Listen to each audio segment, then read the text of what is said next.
ఓం సాయిరామ్ శ్రీ సచ్చిదానంద సద్గురు సాయినాథ్ మహారాజ్ కి జై. సాయి భక్తులందరికీ నమస్కారం అండి. హాయ్ ఫ్రెండ్స్, అందరూ ఎలా ఉన్నారు? I think all of you are fine. బాబావారి కృపా కటాక్షాలు మనందరి మీద ఎల్లవెల్లలా ఉండాలని మనస్ఫూర్తిగా కోరుకుంటూ ఈ వీడియోని స్టార్ట్ చేస్తున్నానండి. ఈరోజు బాబావారి సందేశము: మీరు అనుకునే కోరిక ఏదైనా సరే అది తప్పకుండా నెరవేరుతుంది. ఈరోజు రాత్రి పడుకునే ముందు ఈ చక్కటి కథ విని పడుకోండి. వెంటనే మీ కోరిక అనేది నెరవేరుతుందని బాబావారు చక్కటి సందేశాన్ని మనందరికీ అందిస్తున్నారండి. మరి బాబావారు ఏం చెప్తున్నారో ఆయన మాటల్లోనే మనం విందామండి. బాబావారి సందేశము: ఒక ఊర్లో ఒక అతను ఉంటాడండి. అంటే వాళ్ళకి ఫ్యామిలీ ఉంటుంది. వాళ్ళ పిల్లలందరూ కూడా బాగా చదువుకున్న వాళ్ళు. అతను పల్లెటూరులో ఉంటూ ఉంటాడు. వాళ్ళ పిల్లలందరూ కూడా వేరే ఊర్లకు వెళ్ళి ఉద్యోగాల కోసం నిమిత్తము వాళ్ళ బిజీ లైఫ్ వాళ్ళు గడుస్తూ ఉంటారు. అతని భార్య ముందరే చనిపోయి ఉంటుంది. అంటే అతను ఒక్కడే పాపం నివసిస్తూ ఉంటాడు. ఆయన సాయిబాబా భక్తుడు. ఎప్పుడూ కూడా బాబాని పూజిస్తూ ఉంటాడు. బాబా గుడికి వెళ్తూ ఉంటాడు. అయితే అతనికి ఏమవుతుందంటే, ఎప్పుడు అందరూ కూడా బాబా ఇలా కలలో కనిపించారు, ఇలా మేము షిరిడి వెళ్ళొచ్చాము, మాకు ఆజ్ఞ కలిగింది, ఇలా రకరకాలుగా బాబా గురించి ఎన్నో చెప్తూ ఉంటారు. అయితే అతను ఎప్పుడూ అనుకుంటూ ఉంటాడనమాట, నాకు ఎప్పుడూ కనిపించడం లేదేంటి, అందరికీ కనిపిస్తున్నారు, నాకు ఎందుకు కనిపించవయ్యా అని తను ఎప్పుడూ కూడా బాబాని అడుగుతూ ఉంటాడు. అయితే అతనికి బాబా చాలా రూపాల్లో కనిపిస్తూనే ఉంటాడు, కానీ పాపం అతను అర్థం చేసుకోలేని స్థితిలో ఉంటాడనమాట. ఒకరోజు అతను బాబాని బాగా కోరుకుంటాడు, తప్పకుండా మా ఇంటికి రావాలి, ఇలాగా అతను చాలా దీనంగా అడుగుతూ ఉంటాడనమాట. ఒకరోజు ఏమవుతుందంటే, అతను ఇంట్లో ఉంటాడు. అతను గంజి కాసుకొని పాపం తిందామనుకొని సగం తింటాడు, సగము పక్కకు పెట్టేస్తాడనమాట. ఈలోపు ఒక ముసలి అవ్వ రూపంలో అతని ఇంటికి వస్తాడు సాయిబాబా. వచ్చి నాకు బాగా ఆకలిస్తుంది అని చెప్పి అడుగుతాడనమాట. అతని వెంటనే, అయ్యో చాలా ముసలిదానిలా ఉన్నావు అవ్వ, నీకు ఈ టైంలో రాత్రిపూట నీకు ఆకలి వేస్తుందా, నువ్వు చాలా వణికిపోతున్నావు, రా అని చెప్పి ఇంట్లోకి తీసుకెళ్ళి కూర్చోబెడతాడనమాట. కానీ అతని ఇంట్లో ఏమీ లేవన్న విషయము అతనికి తెలియదు.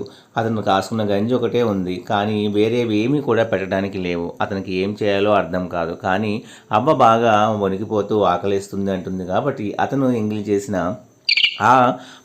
ఆ ఉన్న గంజే చిన్న మట్టి కుండలో వేసుకొని తీసుకువెళ్ళి ఆ అవ్వకిస్తాడు.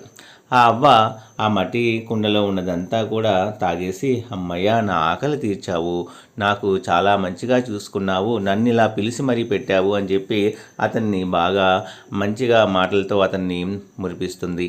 చివరికి వెళ్ళిపోయేటప్పుడు, నీ ఆయుష్ అనేది దీర్ఘంగా ఉండాలి, దీర్ఘాయుష్మాన్ బాబా అని చెప్పి దీవించి వెళ్ళిపోతుందన్నమాట. అయితే అతనికేమో పాపం హార్ట్లో చిన్న ప్రాబ్లం ఉండి ఎక్కువ రోజులు బతకరు అని చెప్పి డాక్టర్లు చెబుతారనమాట. అయితే ఈమెంటి ఇలా దీవించి వెళ్ళిపోయింది, నేనేమో ఎక్కువ రోజులు బతను కదా, ఈ విషయం ఆమెకు తెలియదు కదా అనుకుంటాడనమాట. అనుకొని బాబా మళ్ళీ గుడికి వెళ్ళి దండం పెట్టుకుని వచ్చి పనుకుంటాడు. ఆ కలలో బాబా కనిపించి, తండ్రి నేను వచ్చాను నీ ఇంటికి, నువ్వు పెట్టిన గంజి అనేది చాలా బాగుంది అని చెప్పి ఆ కలలోనే అతనికి దర్శన భాగ్యము కల్పించి చెప్తాడనమాట. అతను వెంటనే లేచి కూర్చొని, ఓహో మా ఇంటికి వచ్చింది బాబాని ఈ రూపంలో వచ్చారా, నేను తెలుసుకోలేకపోయాను, మరి నన్ను ఎలా దీవించారు, ఇలాగా నాకు హార్ట్ ప్రాబ్లం ఉంది కదా అని కలలో అడిగినప్పుడు, నీ యొక్క ప్రాబ్లం అంతా కూడా పోతుంది, నువ్వు ఇంకా కొన్నాళ్ళు హ్యాపీగా బతుకుతావు అని చెప్పి ఆ కళలోనే బాబావారు అతనికి సందేశం ఇస్తారండి. అలాగే బాబాని నమ్మి మనస్ఫూర్తిగా చిత్తశుద్ధిగా ఉండి మనకి ఎవరైతే ఆపదలో ఉంటారో కనీసము చేతనైన సహాయము చేస్తే చాలండి. అది నోట మాట సహాయమైనా, అది ఏ రూపంలో అయినా సరే ఎదుటి వ్యక్తికి మనం సహాయం చేయగలిగే స్థితిలో మనం ఉన్నాము అంటే బాబావారు ఎప్పుడూ కూడా మనల్ని మెచ్చుతారండి.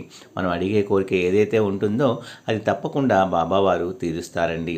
అందుకే ఈ కథ ద్వారా బాబా మనకు చెప్పే సందేశం ఏంటి అంటే, మీరు ఇతరులకు హెల్ప్ చేస్తూ బాబాని మనం నమ్మకంతో ఉంటే తప్పకుండా మన కోరిక, న్యాయబద్ధమైన కోరిక ఏదైనా ఉన్నప్పుడు అది తప్పకుండా బాబావారు మనకి ఏదో ఒక రూపంలో ఆ కోరికను నెరవేరేలాగా మనల్ని దీవిస్తారు అనడంలో మాత్రము సందేహం మాత్రం లేదండి.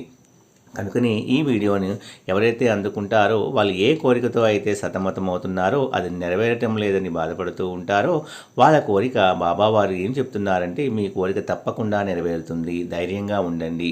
మీరు చేసే పని అనేది ఏ పని కోసమైతే మీరు ప్రయత్నిస్తున్నారో దానికోసం మీరు అహర్నిశలు శ్రమిస్తూనే ఉండండి. మీరు ఎంత కష్టపడి పనిచేస్తే అంత సునాయాసంగా ఆ పని అనేది పూర్తవుతుంది.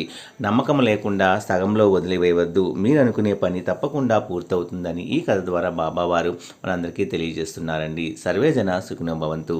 నా వీడియోస్ కనుక మీ అందరికీ నచ్చినట్లయితే please like, share and subscribe my channel.